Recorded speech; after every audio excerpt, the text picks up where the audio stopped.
जैसे ही हनुमान जी ने उड़ान भरी तो सबसे पहले उनके रास्ते में एक सुरसा नाम की राक्षसी आ गई। अब ये सुरसा कौन है? सुरसा देवताओं ने भेजी है, देवताओं की माता। हनुमान जी का टेस्ट लेने के लिए आई है कि ये राम का काज कर भी पाएगा या नहीं। जैसे ही सुरसा हनुमान जी के रास्ते में आई, हनुमान जी से बोलने लगी, ऐ बंदर, खा जाऊंगी तुझे। हनुमान जी ने कहा, खा जाओगी मुझे? मैं क्या कोई दाल चावल हूं जो तुम मुझे खा जाओगी? मजाक करता? ऐ बंदर, खा जाऊंगी मैं तुझे। हनुमान जी ने कहा, खा लेना, लेकिन मैं श्री राम का काम करके लौट आऊं, उसके बाद तुम मुझे खा लेना। फिर कोई नहीं आता। अगर एक बार कोई चला जाए तो फिर वापस लौट के कोई नहीं आता। अभी खाऊंगी। तो सुरसा ने जैसे ही अपना मुख खोला, सुरसा ने अपना मुख खोला, 10 योजन, हनुमान जी हो गए 30 योजन के। अब ये कंपटीशन चलने लग गया। जैसे ही सुरसा ने अपना मुख 100 योजन का करा, अब समुंदर भी 100 योजन का और सुरसा का मुख भी 100 योजन का। अब हनुमान जी ने सोचा, अगर मैं अब 200 योजन का हो गया तो एक पैर होगा श्री राम के पास और दूसरा होगा रावण के पास लंका में।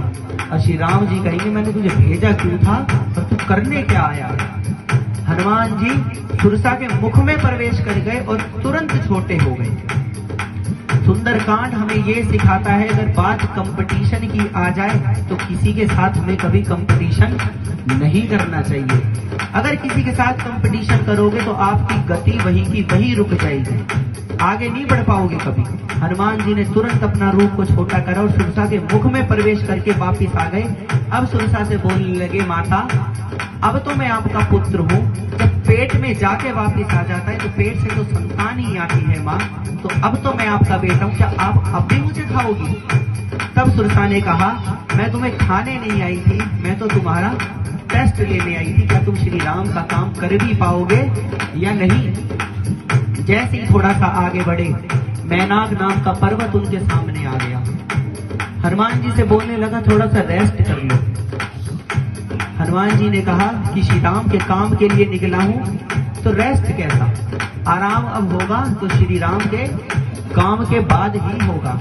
जैसे ही थोड़ा सा आगे बढ़े, निश्चरी नाम की एक राक्षसी आ गई।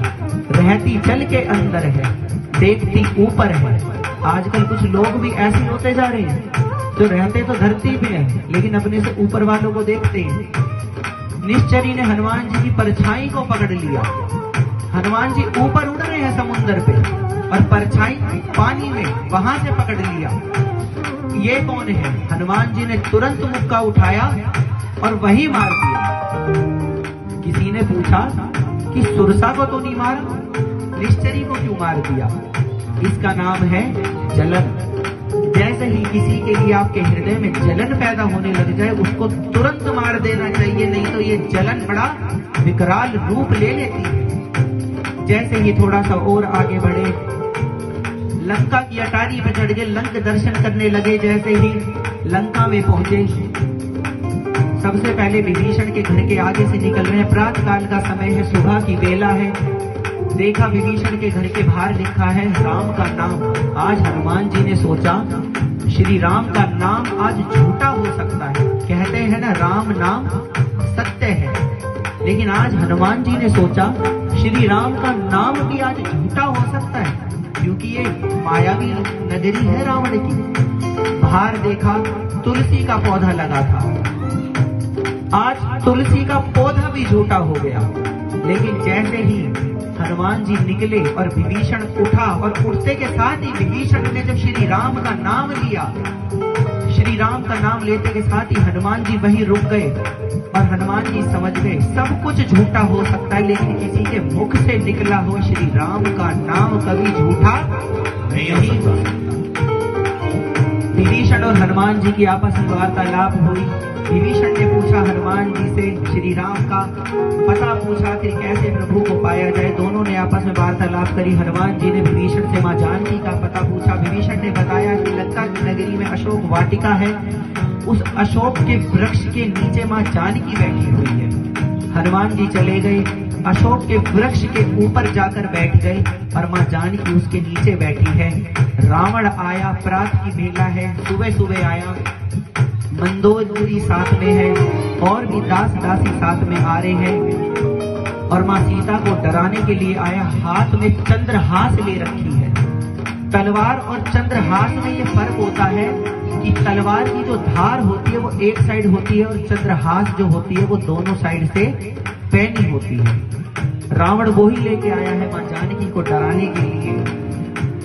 माँ से कहने लगा, या तो मेरी बात को मान जाओ वरना 1 महीने का समय है, तुम्हारी मृत्यु निश्चित है। जैसे ही रावण ने चंद्रहास को उठाया, ऊपर से हनुमान जी ने अपना मुक्का तान लिया कि जैसे ही ये माँ पे प्रहार करेगा मैं मुक्के से तुरंत रावण को यही मार दूंगा। लेकिन कहते हैं मारने वाले से ज्यादा बचाने वाला होता है। तुरंत जैसे ही रावण ने चंद्रहास को उठाया, मंदोदरी ने उसकी भुजा पकड़ ली और बोलने लगी, है रावण ये क्या करते हैं? एक अबला नारी पे तुम हाथ उठा रहे हो?